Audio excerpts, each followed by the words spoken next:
Welcome to Mixtape Sunday, guys. Let's get straight into it. It's all about the bass today, like I said. First thing I'm going to do is just give you a rundown of the track before the processing. So this is the track with the bass. This is the drums and bass.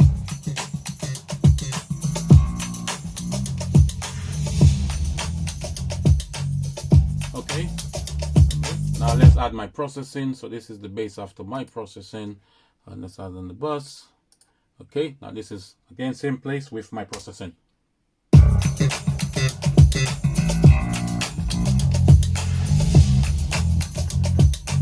Okay, a little bit louder, but it has so much more energy and vibe. So let's go straight into it. All right, so what I'm going to do, I'm going to just take the parallel off, and I'm going to take what's on the mix bus off. Right, okay, so straight off what I'm doing on the bass. Let's just get the bass soloed. Let's just get the bass soloed. Right, okay, take the drums out.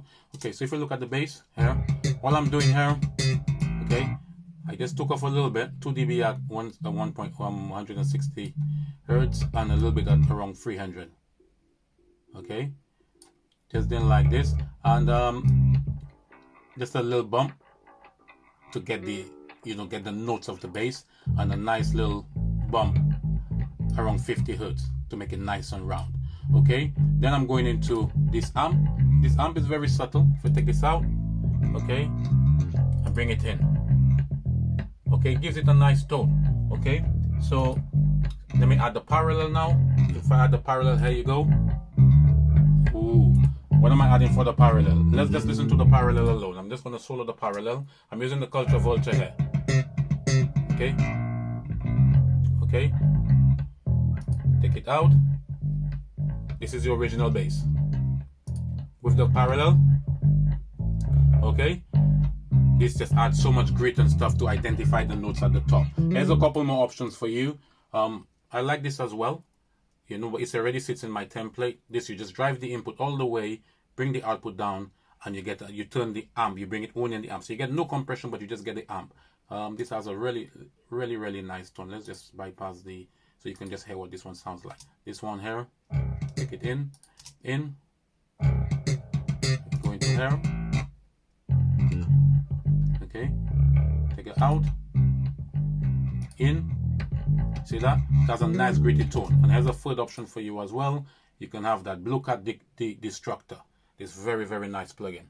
Okay, but my favorite on the bass is always my beloved Culture Vulture from UAD. Okay, so this is the parallel. All right, now the parallel with the bass itself, the two together. Okay, let's go straight to the bus, the bass bus. One thing I will say, when I got the bass, I didn't do any compression on the bass itself. I normally send the bass down to my 560A here, but for some reason the bass felt nice. I automatically get 3 to 5 dB when I gain stage to this. I didn't feel the bass needed that, but I will be compressing on the bus itself, gluing the parallel and the bass together. So on the bass bus, if I add the parallels, the treatment on the bass bus, this is how we are, Now we're talking for the bass. Okay, so let's just loop a section there where you could really hear what I'm doing. So first thing I'm doing on the bus itself, if you know anything about the Helios 69 console, you give it a little bump at 60 hertz. As soon as you activate 60 hertz, you get a bump. You don't even need to give any boost, but you get a bump from the console. But what I'm really doing there is 1.5 dB at 1.4. Look at the difference of that. Okay, take that out. Look, yeah, it's really gritty. Okay, then this is where I'm doing my compression. Supercharger DT from Native Instruments. If you don't know about this plugin, go demo it and come back and thank me later. This is amazing on bass, possibly the best plugin Native Instruments have made. A little bit of character on the fat, a little bit of moderate saturation. I'm doing about 2 dB of compression there. You see that? Take that out. Alright, that's just to really glue the parallel and the main bass together. Now I use either the black box, the Vertigo, or this VS73. They all sit in my template, and based on what track I'm doing, I decide which one I'm going to use. Here I'm using the black box, and look at this. Okay, out and in. Go in,